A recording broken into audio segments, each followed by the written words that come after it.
மீசான் டைம் நேர்களை நிகழ்ச்சிக்குள் அன்போடு வரவேற்றுக் கொள்கிறோம். இன்றைய பதிவுல மிக முக்கியமான செய்தி குறித்து பார்க்கலாம்.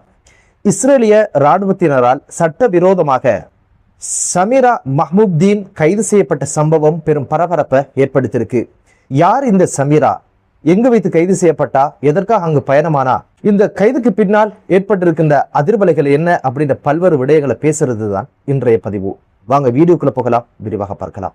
இஸ்ரேலிய ஆக்கிரமிப்பு இராணுவத்தினரால் சர்வதேச கடல் பரப்பில் வைத்து சகோதரி சமீரா அதிரடியாக கைது செய்யப்பட்ட சிறைப்பிடிக்கப்பட்ட சம்பவம் இப்போது மிக பெரும் பேசுபொருளாக மாறியிருக்கு. யார் இந்த சமீரா அப்படின்னு கேட்டீங்கன்னா, சமீரா இலங்கை நாட்டைச் சேர்ந்த இலங்கை பிரஜை, ஒரு வைத்தியர், 2 குழந்தைகளுடைய தாய், ஒரு மனிதநேயம் உள்ள சமூக செயற்பாட்டாளர்.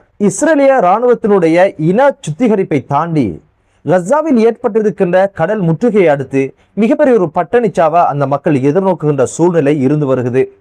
அங்கு குடிப்பதற்கு நீரோ, உண்ணுவதற்கு உணவோ, உறங்குவதற்கு இடமோ, அணிந்து கொள்ள மாற்று ஆடைகள் கூட இல்லாத சூழ்நிலையில, மருத்துவம் இல்லாத ஒரு சோதனையில தான் இப்போது பட்டணிச்சாவை எதிர்நோக்குகின்ற அந்த மக்களுக்காக உலக அரங்கில் இருக்கின்ற மனிதநேயம் கொண்ட சமூக செயற்பாட்டாளர்கள் என்ன பண்ணிருந்தாங்க அப்படின்னு பாத்தீங்கன்னா, கடந்த ஆண்டு குளோபல் ஸ்மூத் ஃப்ளோட்டிலா என்று சொல்லப்படுகின்ற ஒரு செயற்திட்டத்தை கொண்டு வந்தாங்க. அது என்ன அப்படின்னு பாத்தீங்கன்னா, இஸ்ரேலுடைய முற்றுகையை தகர்த்து மனிதநேய உதவிகளை கசா மக்களுக்காக கொண்டு சேர்க்கிறது தான் அந்த செயற்திட்டம். உலக அரங்கில் இருக்கின்ற மனிதநேயம் கொண்ட அனைத்து துறை சார்ந்தவர்களும் ஒன்றிணைந்து இந்த பணியை ஆரம்பிச்சாங்க. அந்த வகையில தான் இந்த ஒரு பணியில டாக்டர் சமீரா இணைஞ்சிருக்கிறாங்க.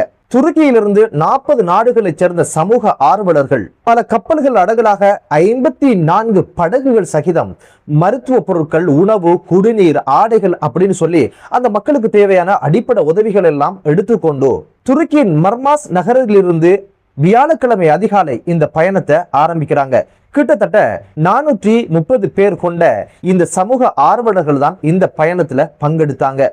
திங்கட்கிழமை காலையாகும் பொழுது சர்வதேச கடற்பரப்புல அதிரடியாக இஸ்ரேலுடைய கடற்படை இராணுவம் அதிரடியாக உள்ள புகுந்து அனைவரையும் கைது செய்து அவர்களுடைய கப்பல், படகுகள் அனைத்தையும் பறிமுதல் செய்து அங்கிருந்த பொருட்கள் எல்லாம் கொள்ளையடித்த சம்பவம் பெரும் அதிர்ச்சியை ஏற்படுத்தி இருந்தது. நேற்றைய தினம் வெளிவந்த செய்தி என்ன அப்படின்னு கேட்டீங்கன்னா, கப்பல் மற்றும் படகுகள் அனைத்தும் இஸ்ரேல் இராணுவம் கையகப்படுத்தியதோடு அதில் கைப்பற்றப்பட்ட அனைவரையும் அவர்களுடைய மிதக்கும் சிறைச்சாலையில் அடைத்ததாகவும், அதற்கு பிற்பாடு அங்கிருந்து அவர்களுடைய துறைமுகத்திற்கு அழைத்து வந்து இப்போது இஸ்ரேலிய சிறைச்சாலையில் அனைவரையும் அடைத்திருக்கின்ற செய்தியை இஸ்ரேலுடைய வெளிவிவகார அமைச்சர் உத்தியோகபூர்வமாக கூறியிருக்கிறாரு. கசாக்கு எதிரான இந்த கடல் முற்றுகையை தளர்த்துவதற்கும் அல்லது அதை தகர்ப்பதற்கும் எந்த ஒரு அனுமதியையும் இஸ்ரேல் அரசு வழங்காது அப்படின்னு ஒரு விஷயத்தையும் அவருடைய அறிக்கையில சொல்லி இருந்தாரு. அந்த கைதுக்குள்ளதான் இப்போது மனிதநேயம் கொண்ட டாக்டர் சமீராவும் சிக்கி இருப்பதான செய்திதான் இப்போது இலங்கையில மிக பெரும் பேசுபொருளாக மாறியிருக்கு. 2010ஆம் ஆண்டு அன்றிலிருந்து இதுவரைக்கும் இவர்கள் மீது தாக்குதல் நடத்துவதும், கப்பல்களை, படகுகளை கைப்பற்றுவதும், இதுவரைக்கும் இந்த பணியில ஈடுபட்ட 9 பேர் படுகொலை செய்யப்பட்ட சம்பவமும், சிறையில் இருக்கும் போதே பல்வேறு பாலியல் துன்புறுத்தலுக்கு ஆளாக்கப்படுவதும், சித்திரவதைகளுக்கு ஆளாக்கப்படுவதும் இப்போது சர்வதேச கண்டனத்தையும் பெற்றிருக்கு. இந்த செயற்பாடுகளுக்கு எதிராக துருக்கியினுடைய சட்டம் அதிபர் திணைக்களம் என்ன பண்ணிருக்கு அப்படின்னு கேட்டீங்கன்னா, சர்வதேச நீதிமன்றத்துல பெஞ்சமின் நெதன்யாகு உள்ளிட்ட இதுக்கு பக்கபலமாக இருக்கின்ற இந்த ஒரு விடயத்தை செய்வதற்கு தூண்டுதலாக இருந்த அரசியல்வாதிகள் மற்றும் அரச அதிகாரிகளுக்கு எதிராக 4596 ஆண்டுகள் சிறை தண்டனை வழங்கணும் அப்படின்னு சொல்லி பல்வேறு குற்றச்சாட்டுகளை முன்வைத்து குற்றப்பத்திரிகைகள் தாக்கல் செய்து வழக்கம் இப்போது தொடரப்பட்ட சம்பவமும் சர்வதேச ஊடகங்களுடைய கவனத்தை ஈர்த்திருந்தது. இப்போது கசா மக்கள் எப்படியான ஒரு வாழ்க்கையை வாழ்றாங்க அப்படின்னு கேட்டீங்கன்னா, இஸ்ரேலிய இராணுவத்தினால் மேற்கொள்ளப்பட்ட இந்த இன சுத்திகரிப்பின் காரணமாக இதுவரைக்கும் 72,000க்கும் அதிகமான மக்கள் படுகொலை செய்யப்பட்ட சம்பவம் பதிவாக இருக்கு. இதுல சிறுவர்கள் மட்டும் 25,000 பேர் அப்படின்னு ஒரு கருத்து கணிப்பு சொல்லுகின்ற சூழ்நிலையில 1,72,000க்கும் அதிகமானவங்க படுகாயமடைந்த சம்பவமும் பதிவாக இருக்கு. கிட்டத்தட்ட 19 லட்சம் பேர் அகதிகளாக வாழ இடமில்லாமல் வெறுமனே கூடாரங்குள்ள வாழுகின்ற ஒரு சூழ்நிலை உருவாகி இருக்கு. குழந்தைகள் 5000க்கும் அதிகமானவங்க அங்கவீனர்களாக இருக்கின்ற சூழ்நிலை உருவாகி இருக்கு.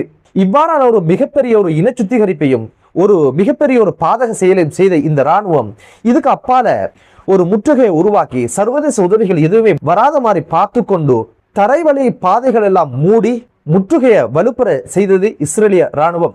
நாங்க உணவளிக்கும் அப்படின்னு சொல்லி அமெரிக்கா அதுக்கான நிதி உதவிகளை கொடுத்தது. பல்வேறு இடங்கள்ல முகாம்கள் அமைத்து உணவு தரம் வாங்க அப்படின்னு சொல்லி பசியோட பட்டணம் இருந்தவங்க உணவு கிடைக்கும் அப்படின்னு சொல்லி தட்டுக்களோடு ஓடோடி போய் வரிசையில நின்றவங்களுக்கு உணவு கொடுக்கல இஸ்ரேலிய ராணுவம். வானிலிருந்து குண்டுகளை போட்டு பசிக்கு பதிலா மரணத்தை கொடுத்தாங்க. பல்வேறு உயிர் பலிகள் இடம்பெற்றதுக்கு பிறகுதான் ஐநாக்கு தெரிய வந்தது இது மரண பொறி அப்படின்னு சொல்லி அப்பாவி மக்கள் இந்த மரண பொறி சிக்குண்டு இறப்பதை அனுமதிக்க முடியாது அப்படின்னு ஒரு அறிக்கையை ஐநா வெளியிட்டது. ஐநாவால அந்த ஒய்னாவால அறிக்கை மட்டும் தான் வெளியிட முடியும். எலி பிடிக்கிறதுக்கெல்லாம் இறைய வச்சு பொறி வைப்போம் இல்லையா, அது மாதிரி முதன்முறையாக இஸ்ரேல் பசியையும் பட்டணியையும் சரியாக பயன்படுத்தி அந்த மக்களை தட்டோட வர சொல்லி குண்டுகளை மலையாக பொழிய வைத்து கொண்ட சம்பவங்களும் பதிவாச்சு. இந்த ஒரு சூழ்நிலையில தான் மனிதநேயம் உள்ளவங்க, மனிதாபிமானம் உள்ளவங்க எப்படியா இந்த மக்களுக்கு உணவளிக்கணும், குடிநீர் கொடுக்கணும் அப்படின்னு சொல்லி இந்த ஒரு செயற்திட்டத்தை முன்னெடுத்தாங்க. இப்போது அங்க இருக்கிற மிகப்பெரிய ஒரு சவால் என்ன அப்படின்னு பாத்தீங்கன்னா, மருத்துவம் இல்லாமலே பல பேர் இறக்கின்ற சூழ்நிலை உருவாகி இருக்கு. புற்றுநோயால் பாதிக்கப்பட்டவங்க 11,000 பேர். இவர்களுக்கான மருத்துவ வசதிகள் எதுவுமே இல்லாது நாள்தோறும் 3 உயிர்கள் பரிதாபகரமாக உயிரிழக்கின்ற சூழ்நிலையும் உருவாகி இருக்கு. இது போக வெளிநாடுகளுக்கு பயணமாகலாம் அப்படின்னு சொல்லி வெளிநாட்டு பயணங்களை மேற்கொள்வதற்கு இஸ்ரேலிய அரசு கேட்கணுமா? அதுபோக இஸ்ரேலுக்குள்ள இருக்கிற மருந்துகளை பெற்றுக்கொள்வதற்கு இஸ்ரேல் நீதிமன்றத்தை அணுகணும் அப்படின்ற பல்வேறு கட்டுப்பாடுகள்ல தான் இப்போது மருந்துகள் இல்லாமல், மருத்துவம் இல்லாமல் பல்வேறு நோயால் உயிரிழக்கின்ற சூழ்நிலை உருவாகி இருக்கு.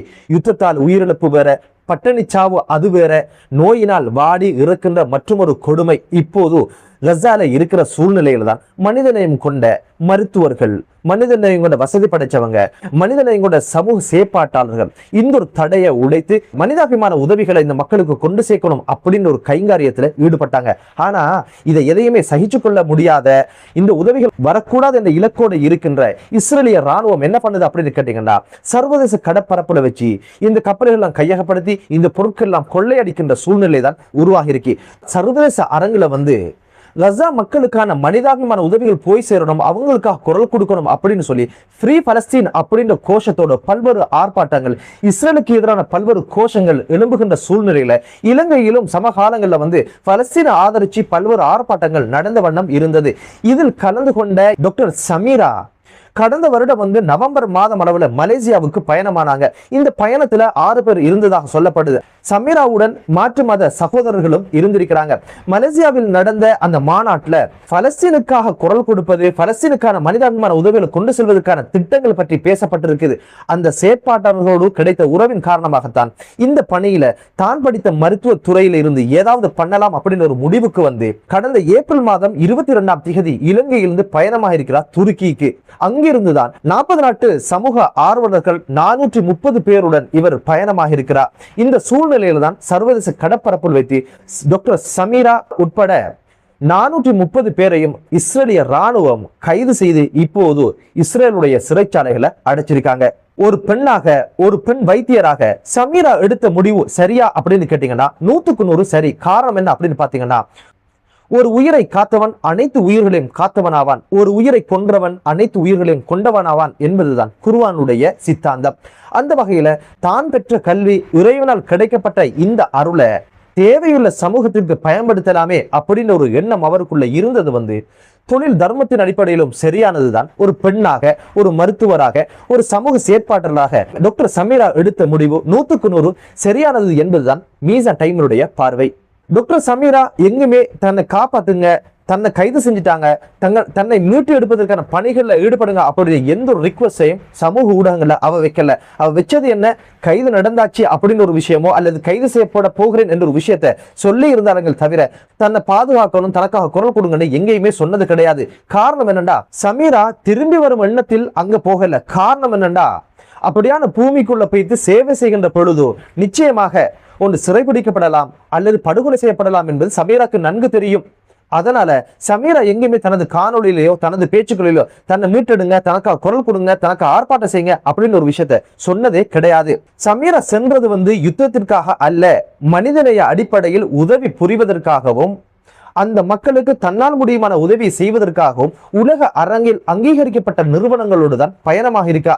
இதை ஒரு பயங்கரவாத செயலாகவோ யுத்தத்துக்காக போனதாகவோ கருத்தில் கொள்ளக்கூடாது என்பதை மீசான் டிவி அழுத்தி சொல்ல விரும்புகிறது. டாக்டர் சமீரா திரும்பி வரும் எண்ணத்தோட போகல என்பதற்கு எது சான்று அப்படின்னு கேட்டீங்கன்னா, ஏப்ரல் 21 வந்து சட்டத்தரணி ஊடாக தனது சொத்துக்கள் அனைத்தையுமே தனது கணவருடைய பெயரில் எழுதிவிட்டு தான் சென்றிருக்கிறார். எனவே டாக்டர் சமீராவுடைய மனோநிலை என்ன அப்படின்னு பாத்தீங்கன்னா, அந்த மக்களுக்கு உதவி அளிப்பதுதான் தனது பிரதானமான நோக்கம். ஒருவேளை சிறை பிடிக்கப்படலாம் அல்லது படுகொலை செய்யப்படலாம் அப்படின்னு ஒரு விஷயம் டாக்டர் சமீராக்கு தெரியாமல் அந்த பயணத்தை அவங்க மேற்கொள்ளல.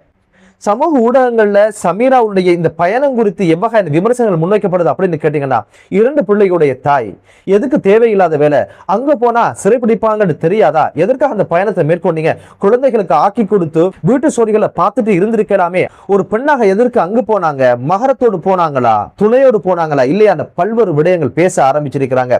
உபகாரம் செய்யாட்டியும் பரவாயில்ல, உபத்திரவம் செய்யக்கூடாது. மகரத்தோடு போனாங்களா மகரம் இல்லாமல் போனாங்களா என்பது அவங்களோட தனிப்பட்ட ஒரு விஷயம்.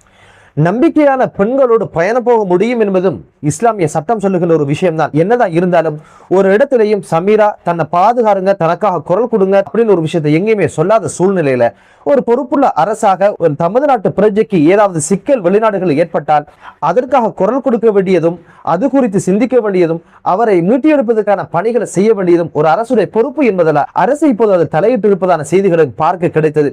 சமீரா விடயத்துல அவரை மீட்டியெடுக்கின்ற பணிகள்ல ஈடுபடுவதன் ஆரோக்கியமான விடயமே தவிர உப்பு சப்பு இல்லாத விமர்சனங்களை முன்வைத்து சமீராவுடைய இந்த வீர தீர செயலை, மனிதாபிமானம் கொண்ட இந்த பணியை கொச்சப்படுத்துறதுல இருந்து தவிர்ந்திருப்பதுதான் சால சிறந்ததாக இருக்கும் என்பதுதான் மீசான் டைமுடைய பார்வை.